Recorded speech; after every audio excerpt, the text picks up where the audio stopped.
I'm Sophie Bradford and I spent 15 years being my family's biggest embarrassment. When my mother hired a private investigator to prove I was faking poverty to avoid contributing to the family, she accidentally hired the one person thorough enough to uncover that I wasn't the fraud in our family. This is the story of how my mother's attempt to humiliate me became her own unraveling. If you've ever been underestimated by your own family, hit that like button and subscribe right now. You're not going to want to miss what happened next. My sister Victoria was everything my parents wanted. Married at 25 to Bradley Whitmore. Old money, impeccable connections, a trust fund that could fund a small country. They lived in a Georgian mansion in Connecticut, threw charity galas, appeared in society pages. Victoria chaired 3 nonprofit boards, none of which required her to actually work. I was the disappointment who chose trade school over real college. That's what my mother called MI. Trade school. Sophie's doing her little computer thing, Mom would say at country club lunches, her voice dripping with the kind of pity usually reserved for people with terminal diagnoses. We tried to steer her toward something more appropriate, but she's always been stubborn. What she meant, I'd turned down Princeton, where both my parents went, for MIT's computer science program. I'd declined to join the junior league. I'd moved to San Francisco instead of staying in Boston. I'd committed the cardinal sin of choosing passion over prestige. My older brother Harrison was the acceptable middle child. Harvard Law, partnership track at a white shoe firm, married to a woman whose family tree had more branches than most forests.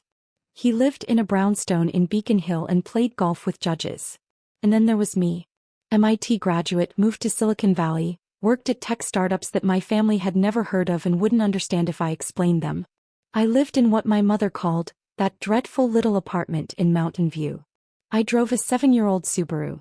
I wore jeans and hoodies to family events. Sophie, darling, when are you going to get a real job?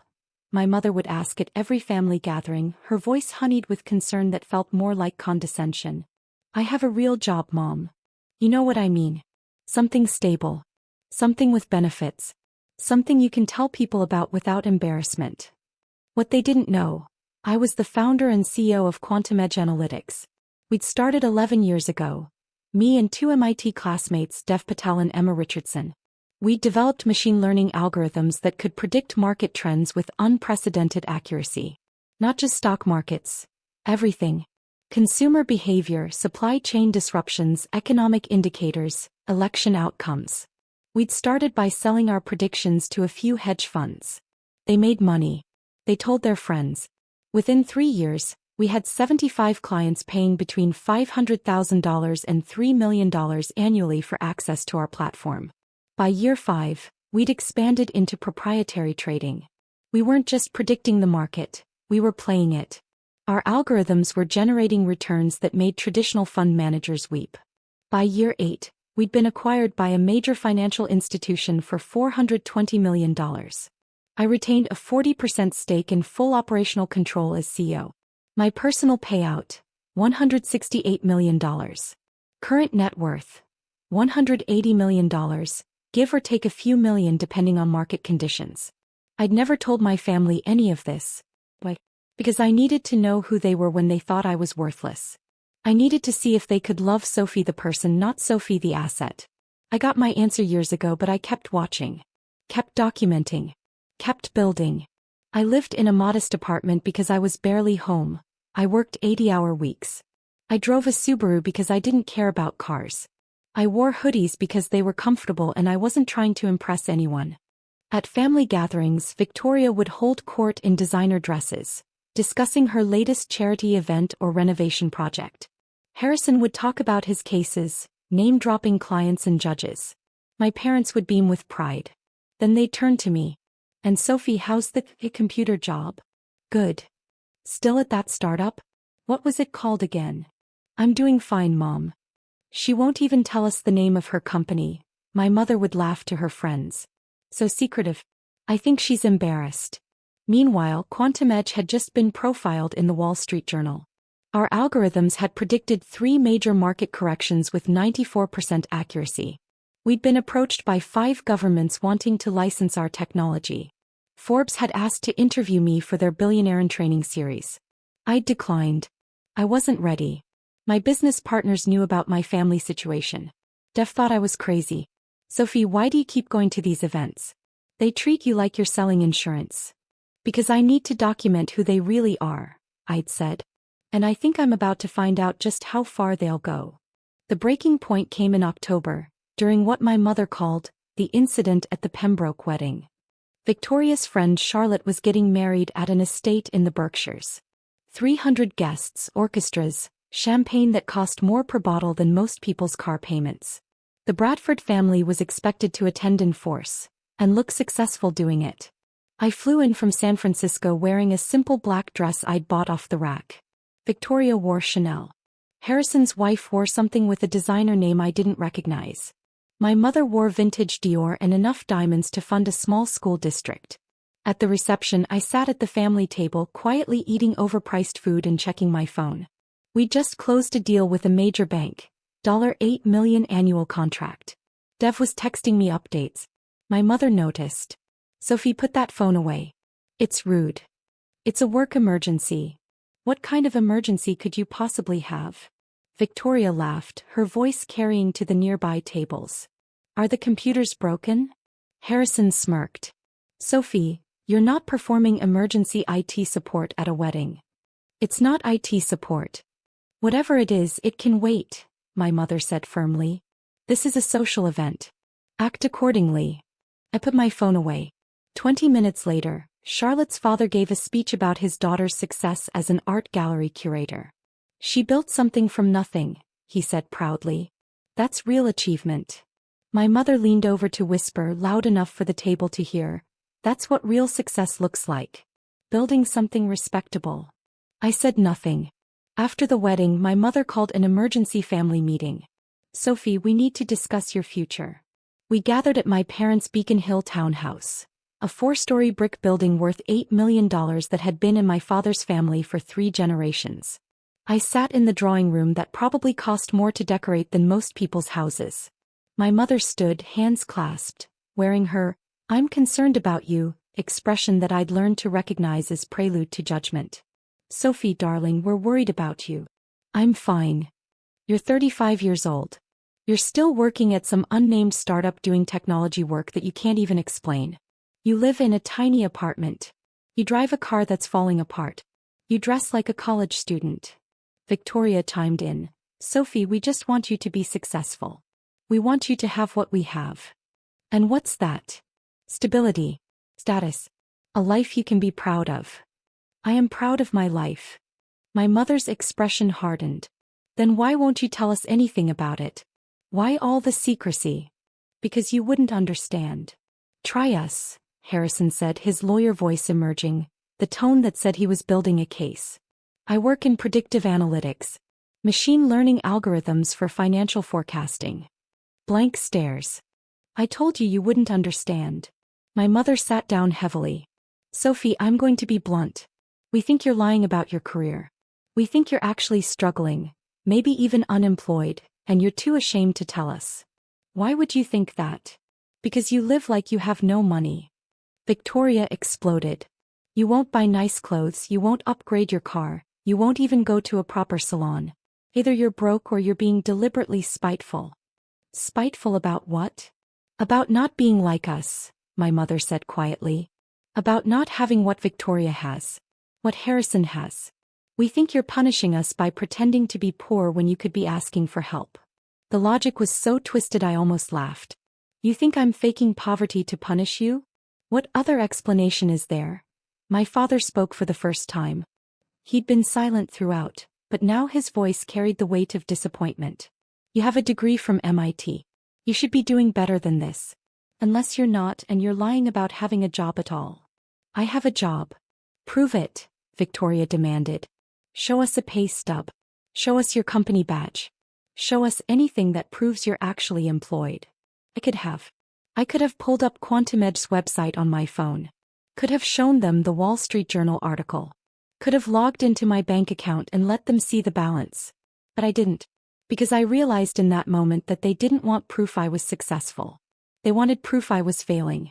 No, I said simply. See. Victoria turned to my parents. She can't prove it because she's lying. My mother pulled out her phone and made a call. Yes, this is Amanda Bradford. I'd like to schedule a consultation. Yes, a comprehensive background check. My daughter. I need to know the truth about her employment and finances. She hung up. I've hired a private investigator.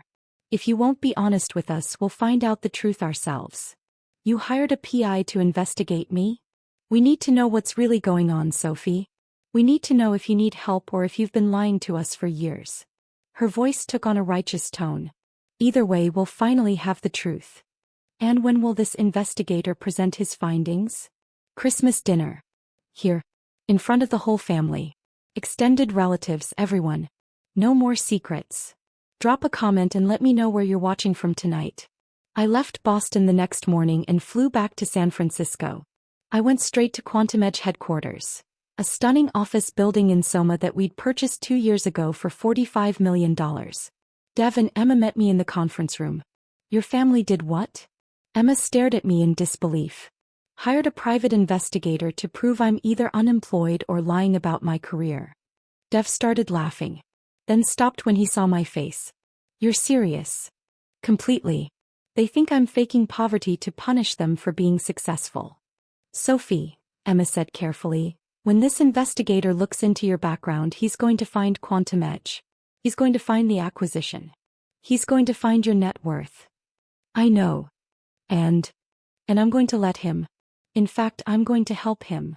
I called our head of legal, Patricia Chin. Patricia, I need you to prepare a complete financial disclosure package. Everything about Quantum Edge, the acquisition, my personal holdings. I want it comprehensive and unquestionable. Why? Because my family hired a PI to investigate me and I want him to find the truth. All of it. Next, I researched the investigator my mother hired. Robert Kane from Kane Investigative Services. Former FBI, 25 years of experience, reputation for being thorough to the point of obsessive. Perfect. I called his office. Mr. Kane, this is Sophie Bradford. You were hired by my mother to investigate me. Pause. Ms. Bradford, I can't discuss ongoing investigations with subjects. I'm not asking you to discuss it. I'm calling to offer full cooperation. I'll provide complete access to my employment records, financial documents, anything you need. I want your report to be absolutely accurate. Longer pause. Why would you do that? Because I have nothing to hide. And I think your investigation is going to find significantly more than my mother expects. Miss Bradford. Will you meet with me? I'll bring documentation.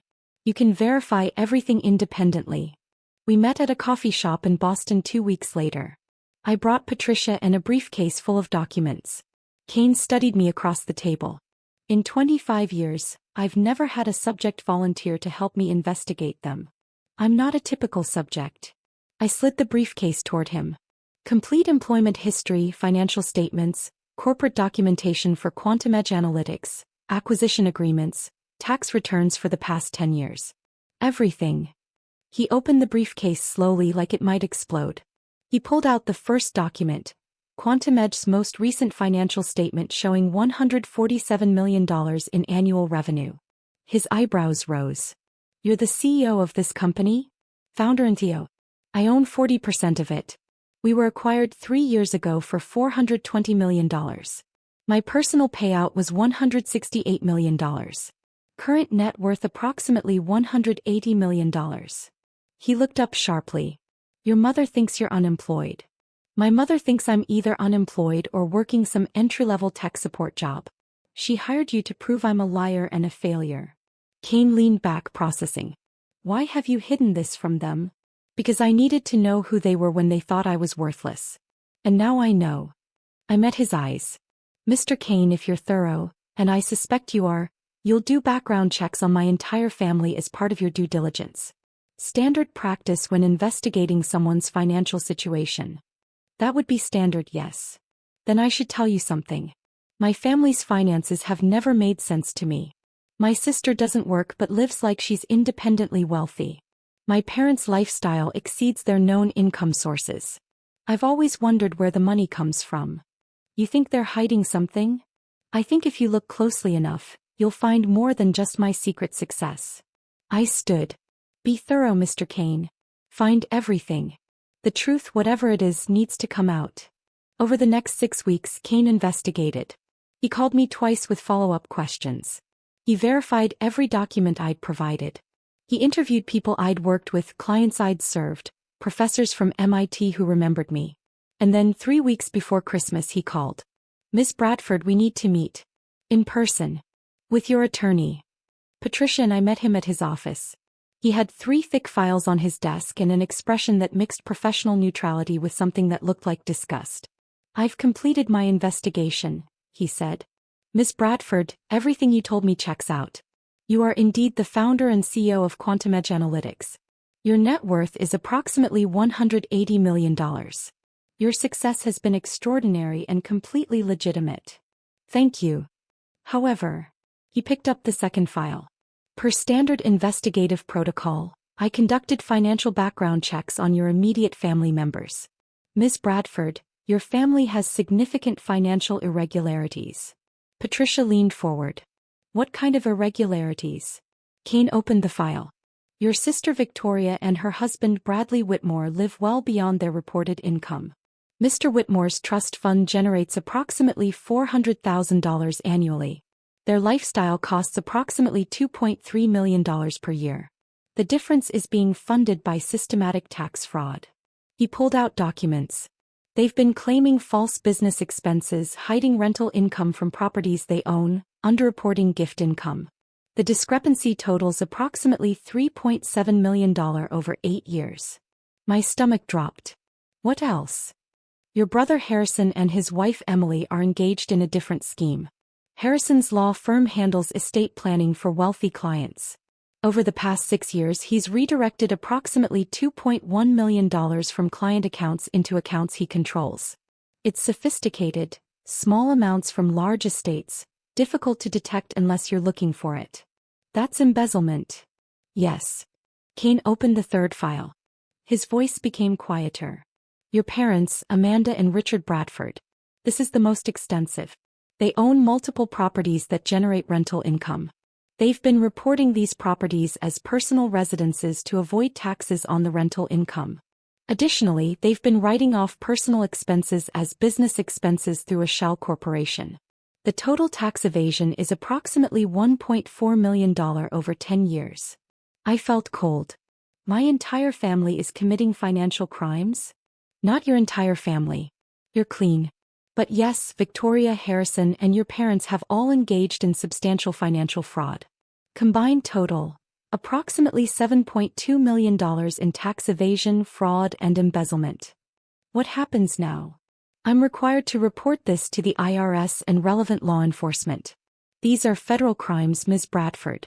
Your family is going to be investigated, audited, and likely prosecuted." Patricia spoke carefully. "Mr. Kane, when will you be presenting these findings to Mrs. Bradford?" She requested a presentation at Christmas dinner. "December 25th, in front of extended family. I've been instructed to present everything I found." He looked at me. "Miss Bradford, I'm sorry. I know this isn't what you wanted." "Actually," I said quietly, "it's exactly what I needed. The truth, whatever it cost." Hit that subscribe button if you've ever had to set boundaries with toxic family, because what happened next changed everything. Christmas morning in Boston was picture perfect. Snow falling gently, the Beacon Hill townhouse decorated like a Hallmark movie, the smell of expensive food being prepared by the catering company my mother had hired. I arrived at 11 wearing a tailored black suit, the first time my family had seen me in professional clothing. I pulled up in my Subaru, parked behind Victoria's Mercedes and Harrison's BMW. Patricia arrived separately, dressed in her lawyer armor. We'd coordinated carefully. The house was full. Extended family, aunts, uncles, cousins. Family friends. People from my parents' country club. My mother had invited everyone she could think of to witness what she believed would be my humiliation. "Sophie." My mother kissed my cheek, her smile bright and sharp. "So glad you could make it. And you brought a guest." "My attorney, Patricia Chin." My mother's smile faltered slightly. "Why would you need an attorney for Christmas dinner?" "Mr. Kane is presenting a report about my finances." It seemed prudent. Victoria appeared in a dress that probably cost more than my Subaru. "Oh, Sophie, are you really bringing a lawyer? That's so dramatic." "We'll see."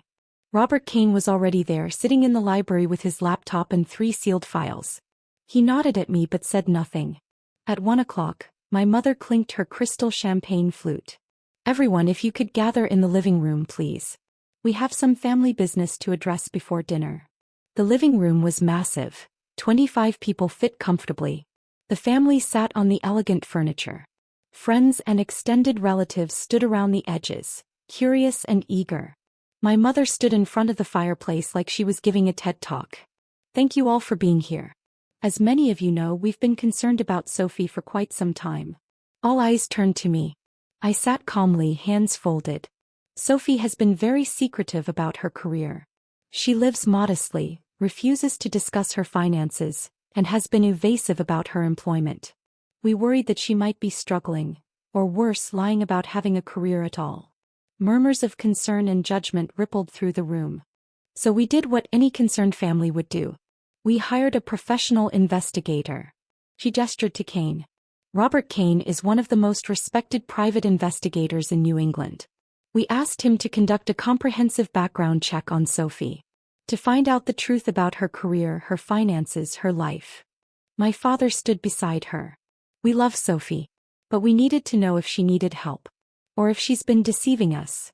Victoria added, "This report will finally show everyone who Sophie really is.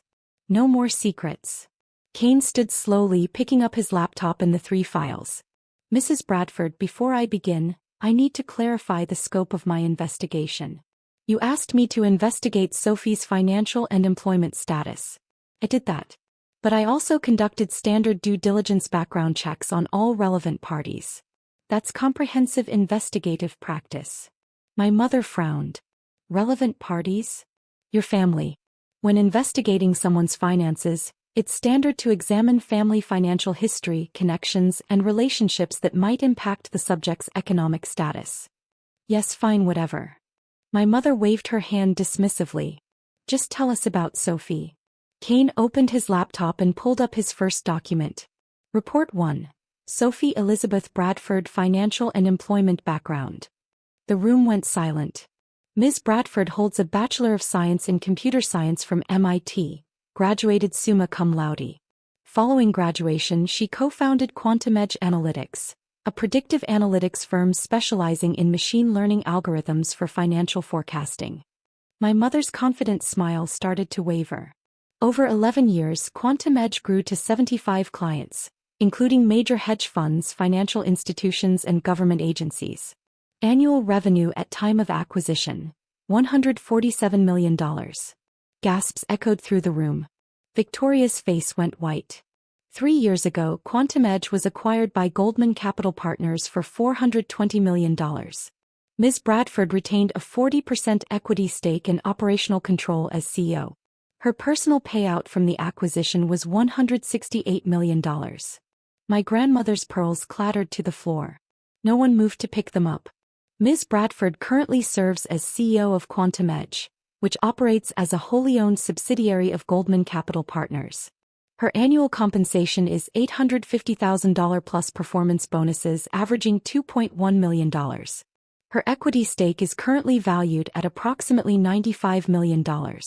She maintains additional investment accounts worth $17 million. Kane looked up. Sophie Bradford's current net worth is approximately $180 million. The silence was absolute. I could hear someone's watch ticking. My mother's mouth opened and closed without sound. Ms. Bradford has been profiled in the Wall Street Journal, Forbes, and Fortune magazine.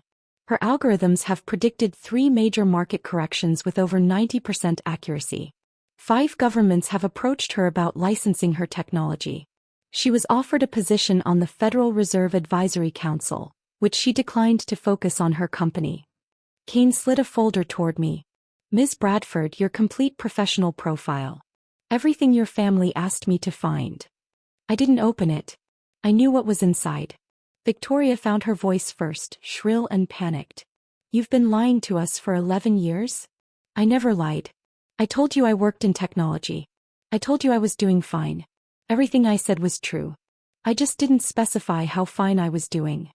"You let us think you were poor," my mother shrieked. "You let us worry about you. You assumed I was poor, I corrected.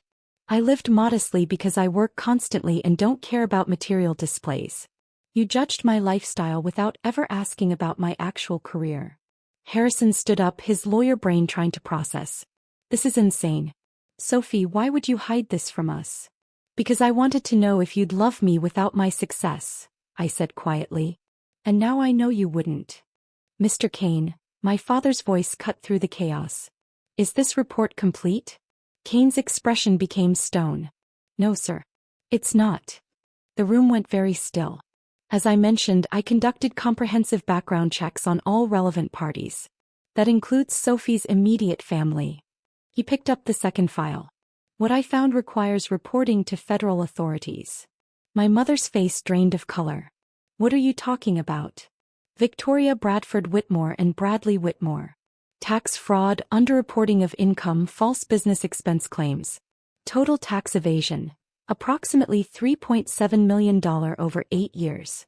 Victoria started screaming. That's a lie. You can't prove. Kane slid a folder toward her. Tax returns showing reported income of $400,000 annually. Financial records showing actual spending of $2.3 million annually. Documented false business expense claims. Hidden rental income. Gift income not reported. It's all documented.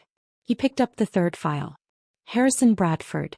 Embezzlement from client trust accounts. Over 6 years, you've redirected approximately $2.1 million from estates you managed as executor into accounts you control. Harrison lunged forward. You're insane. I'm an attorney. I would never. Wire transfers from client accounts to your personal accounts. Falsified estate accounting documents. Testimony from your firm's bookkeeper who became suspicious and kept copies of records. The evidence is comprehensive. Kane opened the final file. He looked at my parents. Amanda and Richard Bradford. This is the most extensive.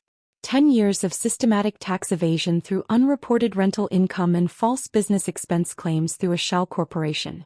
Total fraud. Approximately $1.4 million. My mother collapsed onto the couch. No, this is a mistake. This is some kind of revenge. Sophie, you put him up to this. I didn't, I said quietly. I asked Mr. Kane to be thorough. To find the truth. He found all of it. Mine and yours. Kane pulled out more documents.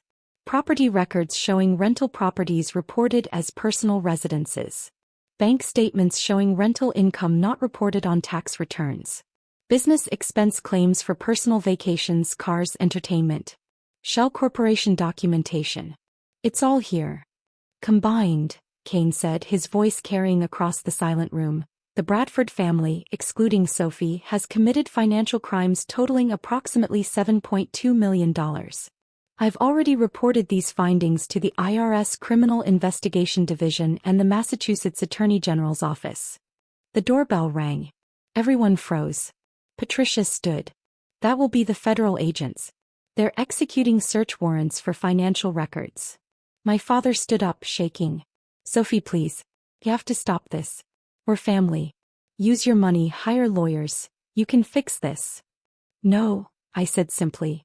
I'm your mother. My mother's voice cracked. You have to help me. You hired an investigator to prove I was a liar and a failure so you could humiliate me in front of everyone. You wanted to expose me as a fraud. You got your public reveal. You just didn't expect what would be revealed. Federal agents entered the house. 3 of them showing badges and warrants. Amanda Bradford, you're under arrest for tax evasion and fraud. They took her right there in front of everyone. Read her rights while she sobbed, mascara streaming down her face. Richard Bradford, you're under arrest for tax evasion and fraud. My father went quietly, his face gray. Victoria Whitmore, Bradley Whitmore, Harrison Bradford, you'll need to come with us for questioning. Victoria fainted. Actually fainted, collapsing onto the Persian rug in a pool of designer silk. Bradley caught her, his face paper white. Harrison tried to argue, his lawyer training kicking in, but the agents weren't interested. They took them all. The house cleared in minutes. Extended family fled like roaches when lights turn on. Friends vanished. People who'd gathered to watch my humiliation couldn't get out fast enough. Within 30 minutes, the house was empty except for me, Patricia, and Kane. I stood in the living room where I'd spent 15 Christmases being dismissed, underestimated, and treated like a failure. "Miss Bradford," Kane said quietly, "are you all right?" "I'm fine. Thank you for your thoroughness. For what it's worth, I'm sorry it turned out this way." "Don't be. They made their choices. I just stopped protecting them from the consequences." Patricia touched my arm. "Sophie, we should go." I looked around the townhouse one last time. For stories of old money and older secrets. Beautiful furniture, expensive art, family photos that now felt like evidence in a case about people who loved status more than truth. "Yes," I said. "Let's go." The legal proceedings moved with the efficiency of federal prosecution. My parents were charged with 10 counts of tax evasion, fraud, and false statements. Bail was set at $500,000 each. They made bail using the townhouse as collateral, but the house was later seized as part of asset forfeiture. Victoria and Bradley faced 8 counts of tax fraud. Their mansion was seized, their assets frozen. Victoria's charity board positions were immediately revoked. Bradley's trust fund was frozen pending investigation. Harrison faced the worst charges: embezzlement, fraud, breach of fiduciary duty. He was disbarred within 60 days. His law firm fired him immediately and cooperated fully with prosecutors to avoid being implicated. The trials took 18 months. All of them pleaded guilty eventually. The evidence was too overwhelming. My parents, 5 years in federal prison each, full restitution, permanent criminal records. They lost the townhouse, their investments, everything. They were released after 3 years for good behavior. Victoria and Bradley, 4 years each. They divorced during sentencing. Victoria lost custody of her children. They went to Bradley's parents. She emerged from prison to find she had no social standing, no friends, no money. Harrison, 7 years. His wife divorced him within the first year. He lost his law license permanently, his home, his reputation. The extended family fractured completely. Some tried to maintain relationships with me, apologizing for how I'd been treated. Most just disappeared, embarrassed by the scandal. I accepted the apologies that felt genuine. Because some of them truly hadn't known. 6 months after the arrests, I stood in my office at Quantum Edge, looking out at San Francisco Bay. Dev knocked on my door. "You have a visitor. Says she's your grandmother." Grandma Helen. My father's mother, the only family member who'd ever seemed to see me clearly. "Sophie," she said when she entered. She looked older, tired. "I know you probably don't want to see anyone from the family. You never participated in how they treated me. I should have stopped it. I'm sorry I didn't." She sat down heavily. "I came to tell you something. Your grandfather left you money, $500,000. It's been in a trust, payable when you turned 40. But I'm the trustee and I'm releasing it early. Grandma, I know you don't need it. But he wanted you to have it. He always said you were the only one with any sense." She smiled sadly. "He'd be proud of what you built. And he'd be ashamed of the rest of them." I accepted the inheritance. Not because I needed it, but because it mattered that someone had believed in me. 3 years after that Christmas, I sat in a federal courtroom watching my parents' release hearing. They'd served their time, made their restitution payments, attended all required counseling. They looked older. Diminished. My mother's designer clothes were gone, replaced by Goodwill finds. My father's confident bearing had collapsed into something that looked like permanent shame. They saw me in the courtroom. My mother started crying. My father looked away. After the hearing, my mother approached me in the hallway. "Sophie, please. Can we talk?" "About what?" "I want to apologize. Your father and we've had a lot of time to think about what we did. How we treated you. How we valued all the wrong things. And you were right. About everything. We loved the idea of success more than we loved you. We chose status over ethics. We taught our children that appearances mattered more than integrity." He was crying openly now. "I'm sorry. I'm so sorry." It was the apology I'd waited 15 years to hear. It didn't fix anything, but it mattered. "What will you do now?" I asked. "We got jobs. Your father works at a hardware store. I work at a library. We have a small apartment. We're learning to live within our means." She laughed bitterly. "Learning to be the kind of people we should have been all along. That's good. Can we try? To have a relationship?" Not about money. Just as family. I thought about it for a long moment. Maybe. Eventually. With boundaries. And only if you're genuinely different, not just sorry you got caught. We are different. Prison changes you. Losing everything changes you. It's been 5 years now. I have a cautious relationship with my parents. They've never asked me for money. They came to Maxteca's IPO celebration and cried with pride. They're learning about my actual life, not the fiction they'd invented. They'll never recover financially. They're working class now in their 60s with criminal records. That's the consequence of their choices. Victoria and I don't speak. She blames me for her prison sentence, her divorce, losing her children. She'll never understand that I didn't destroy her. Her own choices did that. Harrison reached out once, asking for a loan to start over. I declined. He hasn't contacted me since. Quantum Edge went public 2 years ago. Current valuation, $2.8 billion. My personal net worth is now approximately $890 million. I've been featured in every major business publication. I speak at conferences globally. I'm exactly as successful as I always was, now just public about it. I established a foundation for financial literacy education, $50 million endowment to teach ethics, accountability, and the difference between wealth and worth. The irony isn't lost on me. Last week I got a letter from my mother. Not asking for anything. Just telling me she was proud of me. That she wished she'd seen me clearly years ago. That she was grateful I'd forced the truth into the light, even though it destroyed everything. You saved us, she wrote. From ourselves. From becoming worse than we already were. I know it doesn't feel like it, but you did. Maybe she's right. Maybe forcing people to face consequences is a gift, not cruelty.